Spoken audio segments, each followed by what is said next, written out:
Alors, parlons un peu des soins de santé en Afrique. Avant qu'il y ait des hôpitaux tout neufs et des médicaments en plaquettes, les gens avaient leur méthode pour rester en bonne santé.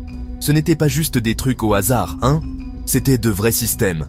Des systèmes de médecine réels et complexes. Ça existe depuis des milliers d'années. Plus longtemps que votre smartphone, ça c'est sûr. Et pour beaucoup de gens, c'est encore la référence. C'est une histoire qui est vivante, qui respire encore. Cette sagesse, au début, elle n'était pas écrite dans des manuels scolaires. Elle était vécue. De quoi sont faits ces systèmes? Eh bien, c'est un mélange assez incroyable. Imaginez un peu, vous avez des plantes puissantes, une véritable pharmacie qui pousse dans la nature. Ensuite, il y a les pratiques spirituelles. Celles-ci aident à guérir l'esprit, l'âme, pas seulement le corps. Et une grande partie, c'est le soutien de la communauté. Tout le monde veille les uns sur les autres. C'est comme avoir un système de soutien intégré directement dans votre village. Ce n'est pas une seule chose, mais plusieurs choses qui fonctionnent ensemble. Cette approche globale, en fait, elle est plutôt maligne. Pourquoi est-ce que ces trucs anciens sont encore importants aujourd'hui? Eh bien, pour des millions de gens, ce n'est pas ancien, c'est actuel.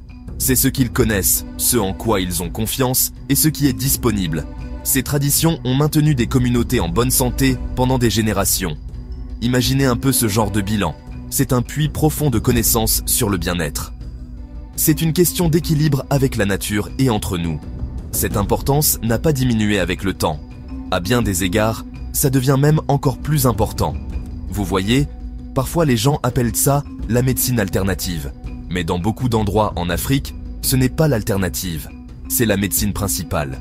Elle était là, en premier, bien avant l'arrivée des cliniques modernes. C'est fondamental. C'est comme le logiciel original des soins de santé dans beaucoup de communautés. Comprendre ça, c'est essentiel. Il ne s'agit pas de choisir l'un ou l'autre. Il s'agit de reconnaître la valeur incroyable qui est déjà là. Cet héritage est une force. Gap 2S.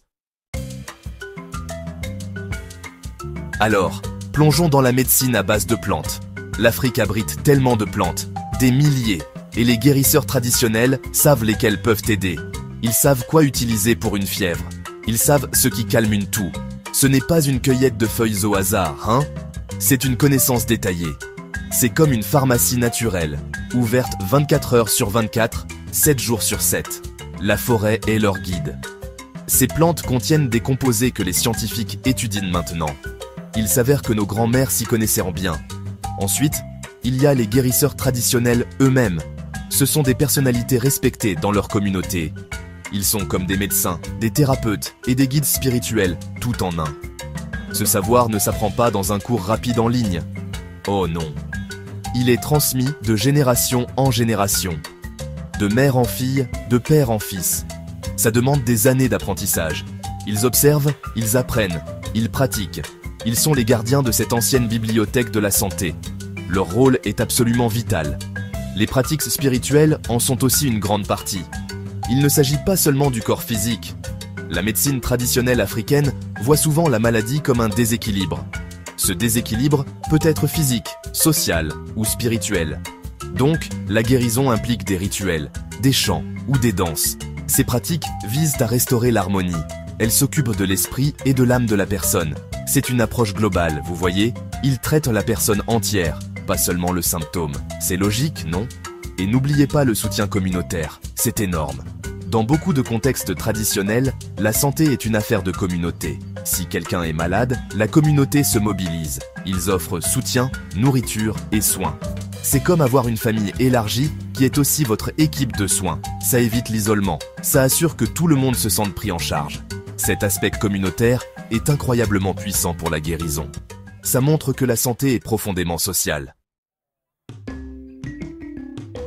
Alors, pourquoi la médecine traditionnelle est-elle encore si essentielle? Une raison majeure, c'est l'accès. Réfléchissez-y. Dans beaucoup de zones rurales, la clinique moderne la plus proche peut être très loin. Ça peut être à une journée de voyage, ou même plus. Les gens n'ont peut-être pas de moyens de transport, ou ils n'ont peut-être pas l'argent pour le voyage. Mais le guérisseur traditionnel, lui, il est souvent là, dans le village. Ils sont accessibles. Ils font partie de la communauté. Ça fait une énorme différence. Ensuite, il y a le coût. Les traitements médicaux modernes peuvent être chers. Consultations, médicaments, séjours à l'hôpital, tout ça, ça s'additionne. Pour beaucoup de familles, ces coûts sont tout simplement trop élevés. La médecine traditionnelle est souvent beaucoup plus abordable. Parfois, le paiement se fait en nature, comme un poulet ou des récoltes. Ça rend les soins de santé possibles pour ceux qui, autrement, n'en auraient aucun. C'est une solution pratique à un problème bien réel. Ce sont des soins qui comprennent la vie des gens. Et oui, beaucoup de ces remèdes traditionnels fonctionnent vraiment. Ce n'est pas juste une question de croyance. Par exemple, la plante Artemisia est utilisée depuis des lustres pour traiter les fièvres. Les scientifiques ont découvert plus tard qu'elle contient de l'artémisinine, un médicament clé contre le paludisme. La pervenche de Madagascar? Elle nous a donné des médicaments pour traiter la leucémie infantile. Ce ne sont là que quelques exemples, il y en a d'innombrables autres. Ce savoir ancien a souvent une base scientifique qui attend d'être pleinement comprise. Enfin, il y a la confiance et la pertinence culturelle. Les gens font confiance à ce qu'ils connaissent. Ils font confiance aux guérisseurs qui parlent leur langue. Ils font confiance aux pratiques qui correspondent à leur culture et à leurs croyances. La médecine traditionnelle comprend le contexte local. Elle ne s'occupe pas seulement des maux physiques, mais aussi des préoccupations sociales et spirituelles. Ce lien culturel est incroyablement important. Ça permet aux gens de se sentir compris et respectés. Ça construit une base solide pour la guérison. Alors, quelle est la voie à suivre? Ce n'est pas une opposition entre l'ancien et le nouveau. Il s'agit d'une intégration intelligente. Imaginez si les systèmes de santé modernes reconnaissaient et travaillaient avec les guérisseurs traditionnels. C'est déjà le cas dans certains endroits. Les praticiens traditionnels peuvent aider avec les soins de santé primaire. Ils peuvent référer les cas complexes aux cliniques. Cette collaboration pourrait rendre les soins de santé beaucoup plus efficaces. Ça pourrait atteindre tellement plus de gens. Il s'agit de construire des ponts, pas des murs. Nous avons aussi besoin de plus de recherche scientifique, mais faite avec respect. Cette recherche peut nous aider à comprendre comment fonctionnent ces médecines traditionnelles. Elle peut identifier les composés actifs dans les plantes. Elle peut valider les traitements efficaces. Mais cela doit être fait en partenariat avec les guérisseurs traditionnels. Leur savoir doit être respecté et protégé.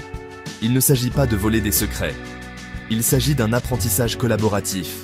Cela peut mener à de nouvelles découvertes pour tout le monde. Préserver cet héritage incroyable est crucial. Pensez à tout ce savoir transmis oralement. Nous devons le documenter soigneusement. Nous devons soutenir les guérisseurs traditionnels. Nous avons besoin de cadres juridiques pour protéger leurs propriétés intellectuelles. Cela garantit que le savoir ne soit pas perdu. Cela garantit aussi que les communautés bénéficient de leur propre sagesse. Ce n'est pas seulement une question d'histoire, c'est une question de sécurité sanitaire future. Cette sagesse ancienne est un trésor. En conclusion, les systèmes de santé traditionnels en Afrique sont super importants. Ils sont une source riche de connaissances. Ils fournissent des soins essentiels à des millions de personnes. Ils sont culturellement pertinents et souvent très efficaces. En préservant cet héritage, en le recherchant et en l'intégrant à la médecine moderne, nous pouvons bâtir un avenir plus solide pour les soins de santé en Afrique. Il s'agit d'un système plus inclusif, un système qui utilise tous les meilleurs outils disponibles, anciens et nouveaux. Ça tombe sous le sens, non ?